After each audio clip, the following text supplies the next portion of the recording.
Bom dia aos nossos amigos gideonitas, né, que estamos aqui todos os domingos de manhã, quase de madrugada, assistindo juntos aqui o estudo da Palavra de Deus. Nós conversamos um bom tempo antes e agora vamos dar continuidade à nossa visão histórica da Igreja Adventista, né, como ela surgiu. Até agora não existe nome de igreja, até agora existe um movimento que se denominou milerista no começo, por causa de William Miller, e nós tivemos agora a grande decepção, em 1844, e essa divisão de vários grupos, né? Eu citei quatro na última aula, e um dos grupos continua estudando e passa ali por um momento de 1844 até 1848 de confirmação de aspectos doutrinários. E eu trouxe vários aspectos doutrinários aqui, né? A questão da crença da volta de Jesus, da guarda do sábado, do dom profético destinado a Ellen White. Naquela época havia algumas pessoas que não acreditavam nesse dom profético. Em relação à crença, havia um médico, né, que presenciou uma das suas primeiras visões ali. Ele era descrente, mas quando fez os exames clínicos sobre ela, percebeu que ela não respirava e o coração continuava batendo ali, e a primeira visão dela demorou cerca de 4 horas. Então, a igreja, assim, aquelas pessoas começaram a acreditar de que Deus mandava mensagens através dessa jovenzinha chamada Ellen Harmon, mas todas as doutrinas da igreja, criadas até então por estudo da Bíblia, não foram dadas por ela, né? Todas as doutrinas que se estudou em relação às verdades que a igreja daquele momento, que não tinha nome ainda, que era um movimento pós-momento de decepção ali, de desapontamento, eles começaram a estudar, e eu falei sobre os congressos sabáticos. Então, de 1844 até 1848, eu chamo esse período de 4 anos de estruturação doutrinária da Igreja Adventista do Sétimo Dia, que ainda não era a Igreja Adventista do Sétimo Dia, mas era um movimento, né? E agora, dado assim as suas primeiras impressões doutrinárias, já foi citado na semana passada, né? A ideia do juízo, a ideia do santuário, a doutrina do sábado, a doutrina da volta de Cristo, a doutrina da imortalidade, a mortalidade condicional do homem, né? De que o homem, quando ele morre de verdade, o espírito dele não vai para lugar algum. Foram primícias ali dos primeiros anos da igreja, aonde a igreja teve esse movimento, né? Teve que se reinventar no sentido de estudar a Bíblia, e tiveram tanto afim que gastavam horas ao fio estudando, e depois que eles chegavam a uma conclusão, Deus manifestava o dom dizendo que daquela forma estava correto. Mas Deus nunca entregou através do dom profético nenhuma doutrina para a esse povo, né, que depois viria a ser os adventistas do sétimo dia. E hoje eu vou falar um pouquinho sobre a obra de publicação. Depois de 1848, né, já existia alguns panfletos, alguns jornais, né, alguns artigos escritos, mas agora, esse período, eles querem sair para pregar, para ensinar as verdades que eles haviam ali com oração, nos congressos sabáticos, nas reuniões de estudo da Bíblia. Eles querem pregar isso ao mundo. Mas, começando ainda em 1845, nós tivemos ali um milerita, né, chamado pastor Thomas Preble, e ele fala sobre o sábado num panfleto chamado The Hope of Israel, que significa a esperança de Israel, né? E depois nós temos dois artigos também do pastor Kreuzer sobre o santuário, né? O, o dia da estrela, né? Falando sobre a ideia do sétimo mês ali, baseado na pregação também de Samuel Snow, antes então da pretensa volta de Cristo em 1844. Né? Tivemos também um tratado entre o pastor Preble e o pastor Bates, né? Eles se reúnem ali em março de 1845 e eles escrevem alguns panfletos, alguns tratados, alguns artigos, né? E até o Tiago White também escreve, e tem ali um panfleto muito especial, é um folheto, né, com muitas explicações bíblicas, pelo nome de A Word to the Little Flock, que eu vou traduzir aqui, né, uma palavra para um pequeno povo, né? E eles começaram, então, a publicar vários panfletos, né? Até que, em 1848, num congresso sabático, Ellen White teve uma visão que deveria espalhar toda a verdade através de panfletos, através da mensagem impressa, né? Então, ela se dirigiu ao seu esposo, né? E disse o seguinte: eu tenho uma mensagem para ti. Tu deves começar um pequeno jornal e mandá-lo ao povo. Seja pequeno a princípio, mas lendo o povo irão gostar, irão mandar recursos, né, para que para que a gente consiga crescer ainda mais. E com essa primeira visão, né, de que na época o que existia de mídia era jornal, era panfleto, era publicação, né? Hoje nós temos outros meios, né? Nós temos a internet, nós temos a Rede Novo Tempo, que é de televisão, né? Mas naquela época o que tinha de mais moderno não podia ser diferente, a não ser a questão da obra impressa, né? E então foi que em 1849 teve um uma outra influência ali do casal White agora, né? Que estava morando com uma família do senhor Alberto Belden, e lá em Rock Hill, então Tiago começa a publicar algumas verdades, né? E o primeiro periódico que a igreja teve foi A Verdade Presente, né? Claro que tudo foi escrito em inglês, né? The Present Truth, mas foi em julho de 1949 que começou então a existir esse periódico, né? E depois viria a ser uma espécie de revista, né, da igreja futuramente. Eles entenderam que deveriam escrever e publicar vários artigos, né? Entenderam também que a igreja deveria, aquele povo, a princípio não deveria formar um CNPJ, vamos dizer assim, né, na nossa linguagem, como se fosse uma empresa, uma igreja, né, que eles eram um movimento, mas eles começaram a se unir muito, de forma que eles começaram a pregar sobre várias doutrinas, né? Eles começaram mostrar o que servia para o outro, e eles iam revisando, iam ajudando o outro, e com muita oração eles começaram a publicar muitas dessas Edson, informações. Oi! Edson, me explique a diferença entre doutrina e crença. Eu tenho essa dúvida. Bom, a Igreja Adventista usa a expressão doutrina, né? Agora, a doutrina para o mundo pentecostal, a gente entende que eles enxergam isso como usos e costumes, tá? Então, por exemplo, se você vai a uma igreja assembleia, eles vão dizer que a doutrina deles de não usar um tipo de roupa, ou não usar algum tipo de adereço, então, para eles chamam isso de doutrina, tá? Agora, a crença é uma crença particular que cada um tem. É claro que a palavra ali muitas vezes se confunde, né?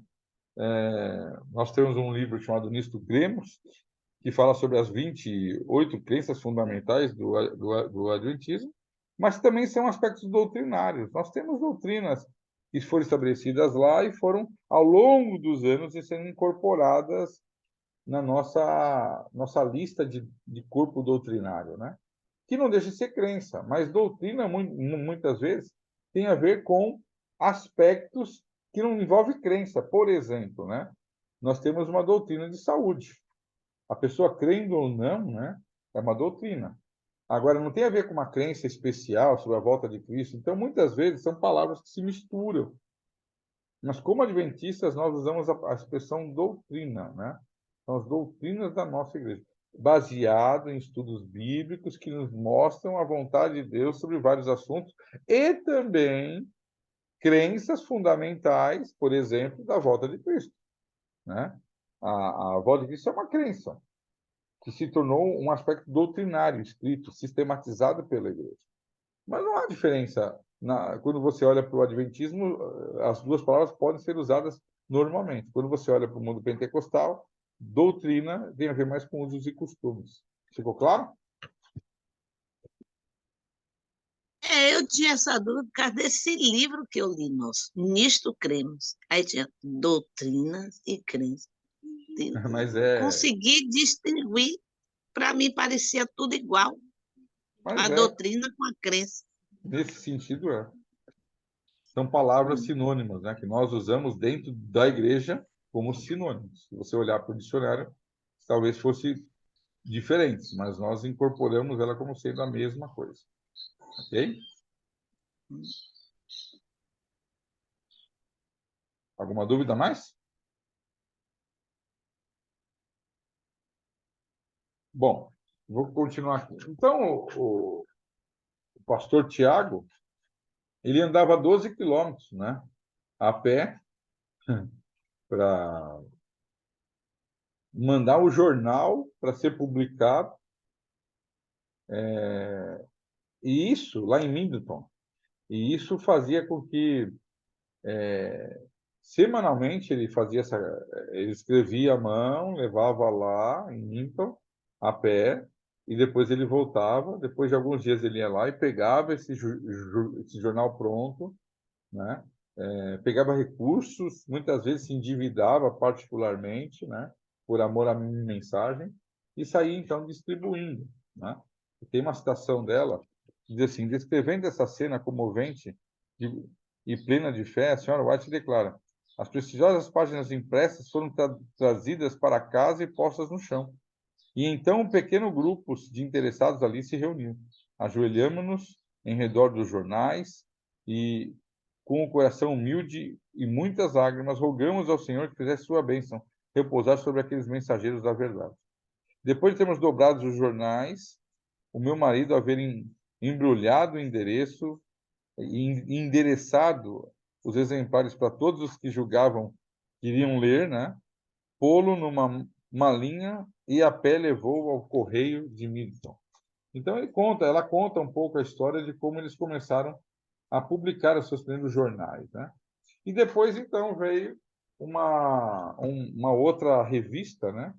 E depois se tornaria também, junto com a The Present Truth, que é a verdade presente, a revista Adventista, né?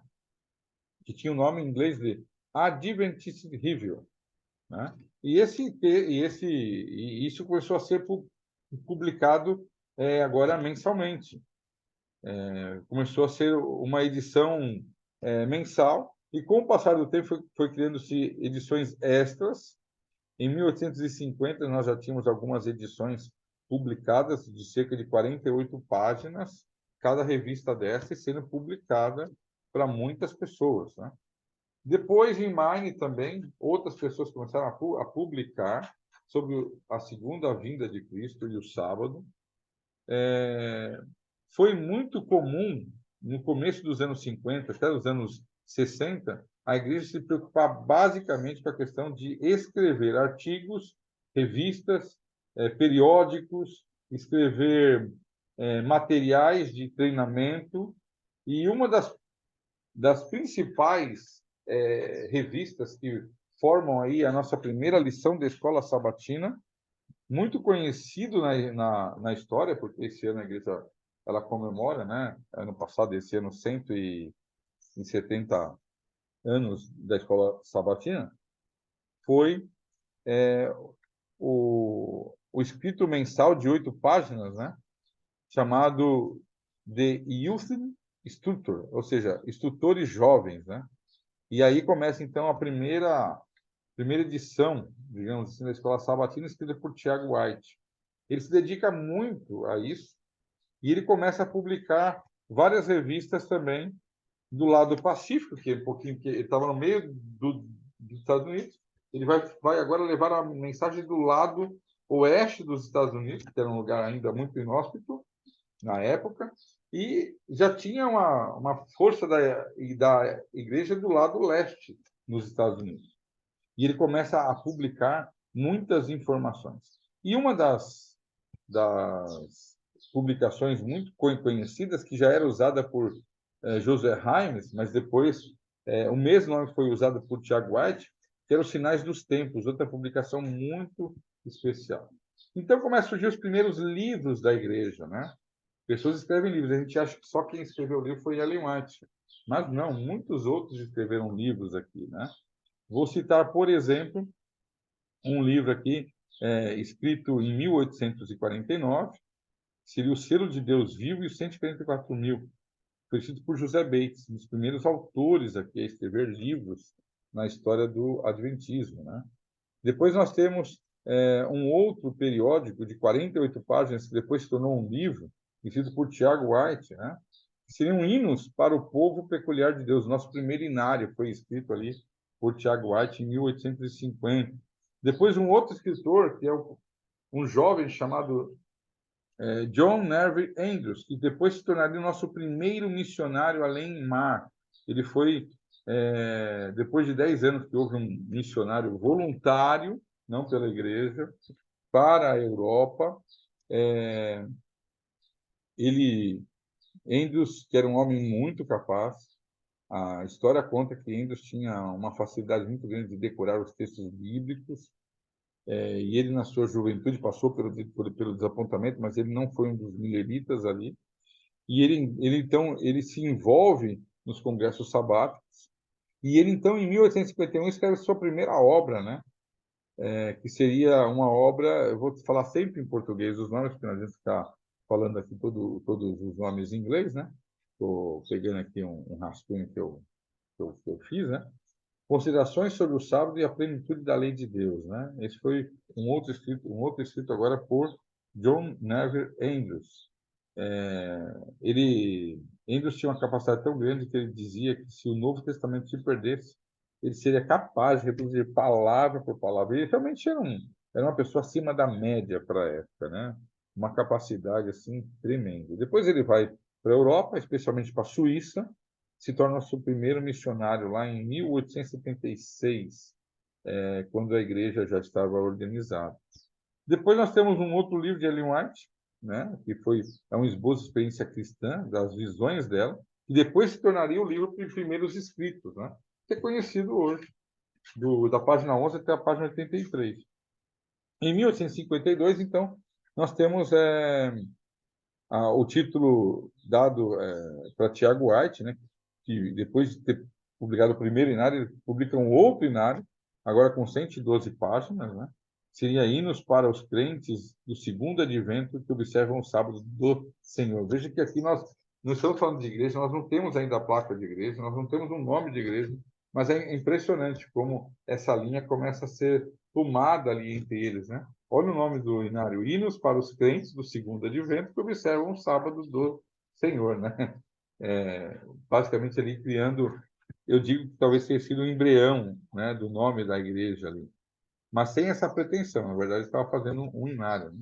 E depois vieram então as primeiras editoras, né? A igreja não mais pagava, essas pessoas não pagavam mais para outras pessoas imprimirem, né? Elas começaram a comprar suas próprias impressoras para que eles pudessem escrever as mensagens, os panfletos, os artigos e publicar.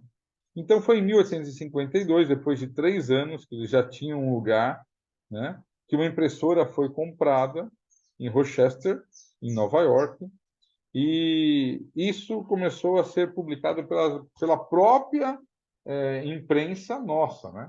Em 1855 teve nossa primeira editora na cidadezinha de Battle Creek, em Michigan. Esse lugar, depois ele começou a ter muitas coisas, né? Primeiro foi editora, igreja, depois teve um sanatório, e aconteceu muitas coisas, eu vou te falar na frente, né, na história. E depois se tornou uma publicadora, né, que é chamada de Seventh-day Adventist Publishing Association, que é a Associação da Igreja Adventista de Publicações, né? E ela teria pego fogo depois, no comecinho do século XX. Como que Deus não queria que tudo ficasse ali em Battle Creek, né? Queriam que eles fossem para outros lugares, né? Em 1851, então, alguns dirigentes dessa publicadora, né, da nossa primeira casa publicadora nos Estados Unidos, foi formada em que o pastor Tiago White foi o presidente, né? Não, estou falando da igreja, estou falando da publicadora, né? O pastor G.W. Amadon foi o vice-presidente, e nós tínhamos um secretário lá, que era o Ray Smith, que depois se tornaria um dos primeiros escritores de profecia da igreja. Temos livros até hoje publicados, eu já mostrei aqui num outro dia. Existe um livro sobre Apocalipse, Daniel e Apocalipse, escrito por Ray Smith. E eu, particularmente, gosto muito das interpretações dele até hoje, né? A igreja, às vezes, criou assim algumas formas diferentes de interpretação, mas sobre alguns detalhes, né, que se cumpriram depois dele, que a igreja mostrou, mas ele é muito especial. E o pastor Logborough também foi um dos primeiros editores aí dessa publicadora, né? Depois, essa publicadora, infelizmente, teve problema de pegar fogo lá em 1903, né? E aí a igreja transformou essa publicadora e foi para Auckland, mudando o seu lugar, né? E depois também Washington, que é já a capital dos Estados Unidos. E eles fizeram uma outra publicadora, que foi a Pacific Press, que seria já na região ali da Califórnia, e lá eles começam a publicar com mais força o Sinais dos Tempos, que era um periódico, né, feito por Tiago White. O Manual Jovem também, a lição da escola sabatina da época. E em abril de 1975, a publicação já estava muito bem desenvolvida, né? Até que, em 1888, houve mais uma outra casa publicadora, que seria uma chama Pacific Press Publishing e a outra se chama Association, né? E depois tivemos uma outra editora no norte, no noroeste dos Estados Unidos.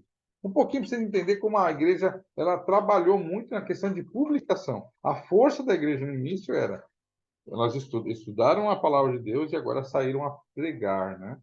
E foi então que esses primeiros homens, que eu já citei muitos deles aqui, eles começaram a a preocupação de organização de igreja, porque para eles poderem abrir empresas e poderem abrir uma editora, abrir, né, um hospital, enfim, que depois viria toda essa estrutura, a Igreja Adventista não é apenas uma igreja, tem vários braços assim, né, de ajuda humanitária, de pregação do evangelho. Até ontem abriu-se o primeira igreja adventista no metaverso, né, que é uma espécie de classe de mídia social muito moderna para pregação de ideias, né? Então a igreja já entrou nesse meio, que é uma coisa mais moderna. Mas olhando para trás, o que eles tinham eram as publicações. Agora chega em 1860 com aquela necessidade, né? Porque nós já tínhamos ali nesse grupo milerita muita gente que estava ali envolvida, né? Com a pregação, já tinha cerca de 50 mil pessoas ali, né? Envolvidas com essa mensagem, de acordo com um historiador adventista chamado Frum.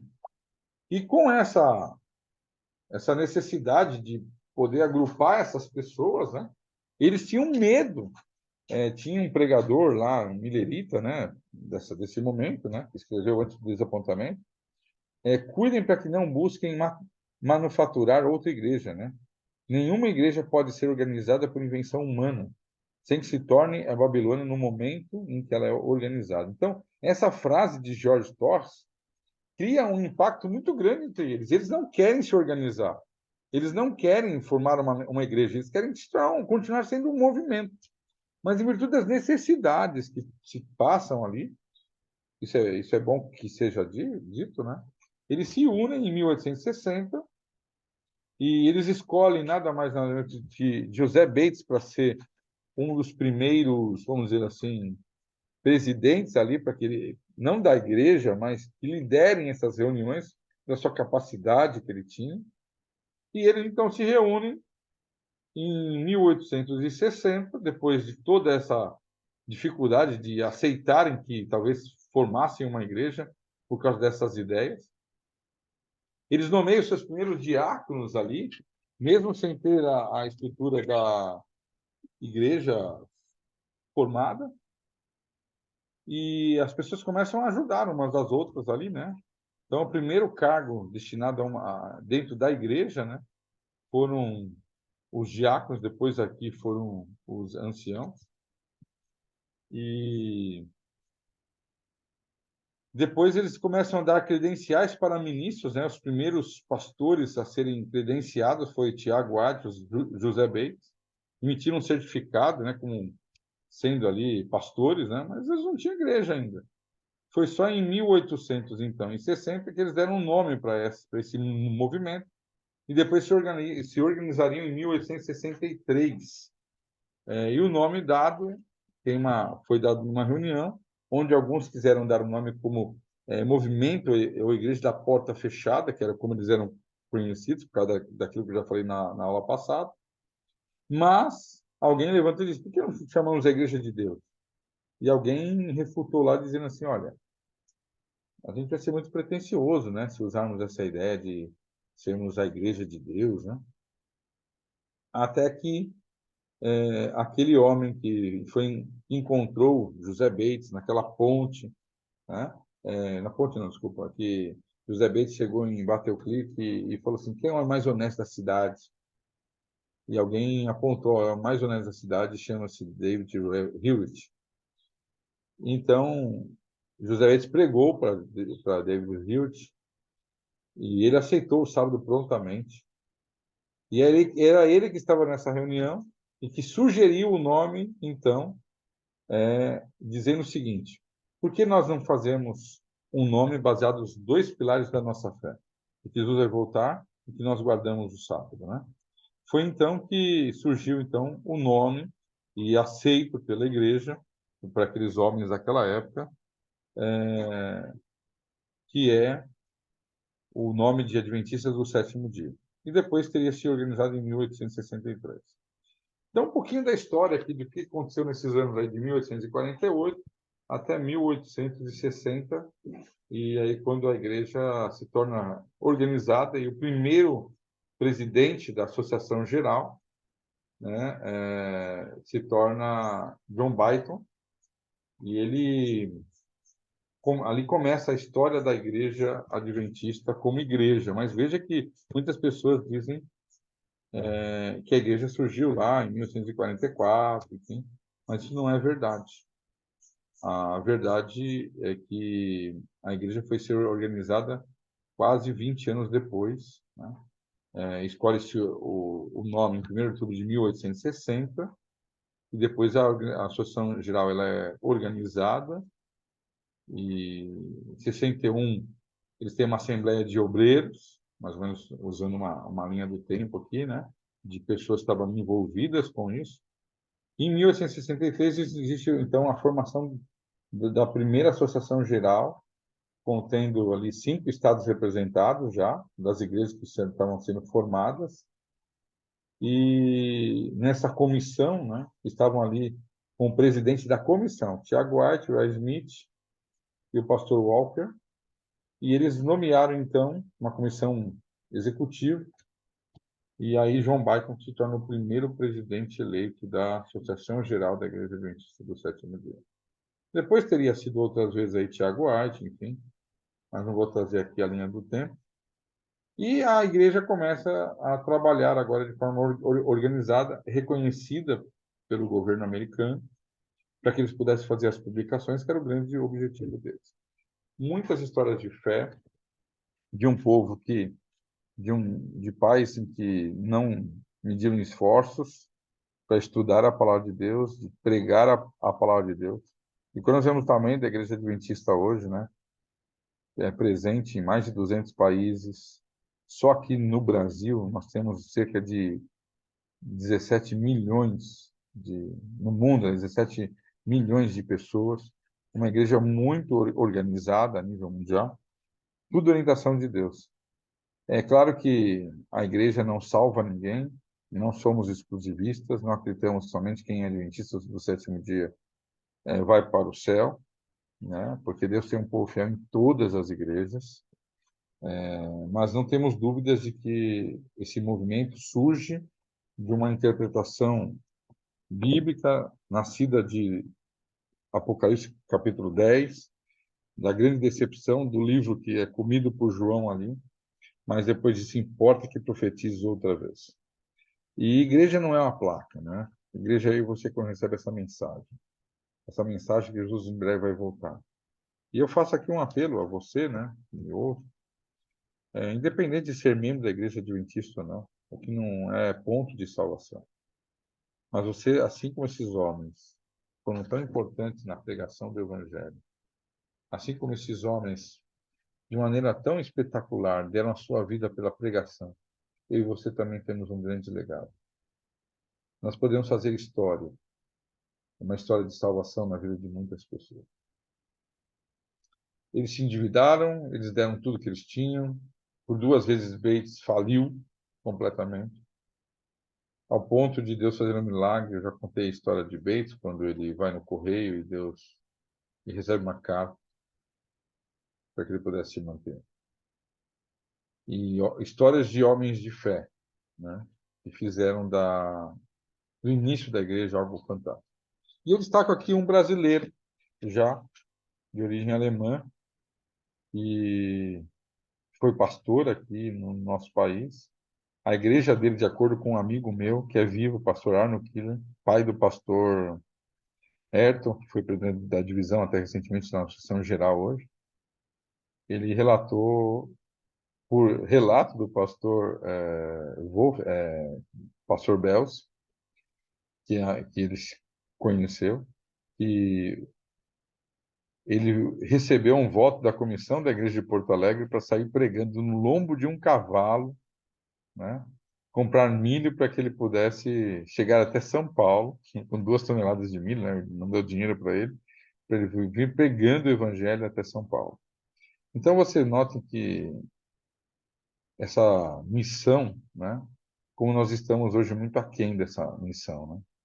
Homens se dedicaram tanto e muitas vezes temos preguiça de ir à igreja. Homens que saíram do Rio Grande do Sul de cavalo para pregar o evangelho. Às vezes temos vergonha de ir numa praça pública pregar. Homens que se endividaram, né? Porque tinham uma mensagem para dar ao mundo e nós muitas vezes não temos coragem de falar com o nosso vizinho. Mas eles nos motivam. Eles nos fazem pensar e refletir, né? Se eles fizeram, nós também podemos fazer. O mesmo Espírito estava com eles, pode estar conosco. Então, que Deus te abençoe, para que essas histórias, né, nos motivem a pregarmos, a ensinarmos ao mundo sobre as mesmas verdades. Eles começaram e nós continuaremos. E quem sabe terminaremos o salvo. Você fará parte desta história, se você tão somente quiser ensinar essas verdades ao seu vizinho, ao seu amigo, ao seu parente, e logo Jesus vai voltar. Porque o evangelho do reino tem que ser pregado a todo mundo, a testemunha de todas as nações. Então virá o fim. Feche os olhos e vou orar por você. Senhor Deus, a igreja que começou de maneira frágil, graças à dedicação de alguns homens, ela chegou a ser o que é hoje. Mas não deve ser motivo de orgulho, como aqueles israelitas tinham em relação ao templo. Mas se tivermos que nos gloriar em alguma coisa, olhando para a nossa história, é saber que homens estavam nas tuas mãos, lendo, estudando. Eles tinham um amor tão grande pela tua palavra. Eles se dedicavam tanto a entender o que o Senhor queria para a vida deles. E essa, Senhor, deve ser a nossa busca hoje. Nós amemos a tua palavra assim como eles amaram.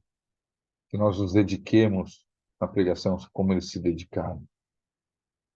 E que a motivação desses homens, dessas mulheres, encha o nosso coração de vontade de sair a pregar aonde quer que o Senhor nos mande. Obrigado pela promessa que nos últimos dias derramaria o seu Espírito sobre toda a carne. E que o seu poder possa estar sobre nós. Derrame, Senhor, sobre nós o seu Espírito. Nós te rogamos, em nome de Jesus. Muito bem. Alguém tem alguma pergunta? Amém. Amém. Amém.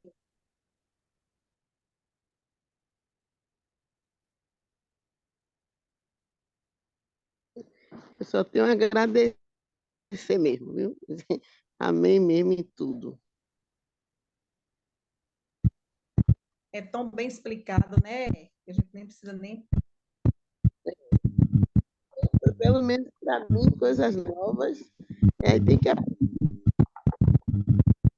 Outros que já são estudiosos no assunto, aí tem questionamento, mas no meu caso eu estou aprendendo mesmo. Amém. Vamos falar aí também sobre a reforma de saúde na próxima vez e a pregação chegando aqui no Brasil. Mas semana que vem nós temos nosso encontro à tarde, então, tá, irmãos? E vou divulgar aí nas pessoas que recebem também para fazer parte desse estudo, conhecendo sobre a origem da Igreja da Reforma, tá? Então está aqui o convite para quem assistiu o vídeo até o final. Semana que vem nos encontraremos à tarde. Vamos decidir ainda se vamos fazer o culto de manhã, mas talvez sem gravar, talvez só para tirar dúvidas, enfim. Mas nosso culto à tarde, por volta das 15 horas, 15h30 mais ou menos, com o pastor Gabriel, que é um especialista sobre a origem do movimento da reforma dentro da Igreja Adventista. Então, não percam essa oportunidade. Será gravado, mas para que vocês conheçam bem, tá certo? Então, Deus abençoe a todos. Vou encerrando aqui a nossa gravação. Que Deus abençoe a nossa vida, a nossa semana, nossas famílias. Que tudo seja feito para a honra e glória do nosso Deus. Amém.